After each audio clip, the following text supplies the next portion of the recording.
ಅದ್ರ ಬಗ್ಗೆ ನನ್ನ ಸರ್ಕಾರ, ನಮ್ಮ ಸಿದ್ದರಾಮಯ್ಯ ಸಾಹೇಬರು ಏನು ಸ್ಟ್ಯಾಂಡ್ ತಗೊಂತಾರೋ ಅದ್ರ ಪರವಾಗಿ ನಾನು ಹೇಳ್ತೀನಿ.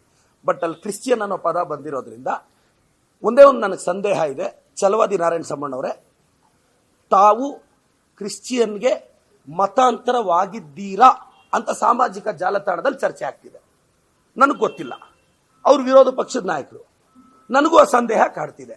ಛಲವಾದಿ ನಾರಾಯಣ ಸಂಬಣ್ಣವರೇ, ತಾವು ಕ್ರಿಶ್ಚಿಯನ್ಗೆ ಮತಾಂತರ ಆಗಿದ್ದು ನಿಜವಾ? ನಾನು ಆರೋಪ ಮಾಡ್ತಿಲ್ಲ. ನಿಜವೇ ಆಗಿದ್ದರೆ ಯಾಕಾದ್ರಿ?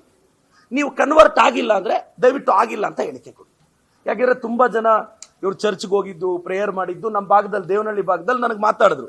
ನಾನು ಹೇಳಿದೆ, ನೋಡಪ್ಪ, ಹಿರಿಯ ವ್ಯಕ್ತಿಗಳ ಬಗ್ಗೆ ನಾವು ಆರೋಪ ಮಾಡಲ್ಲ, ಪ್ರಶ್ನೆ ಕೇಳ್ತಾ ಇದ್ದೀನಿ.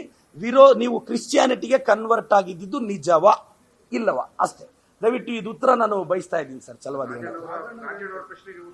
ನಾನು ನನ್ನ ಸರ್ಕಾರ, ನನ್ನ ಹಿರಿಯ ನಾಯಕ, ನಾನು ಆ ಹೇಳಿಕೆ ಬಗ್ಗೆ I don't want to comment.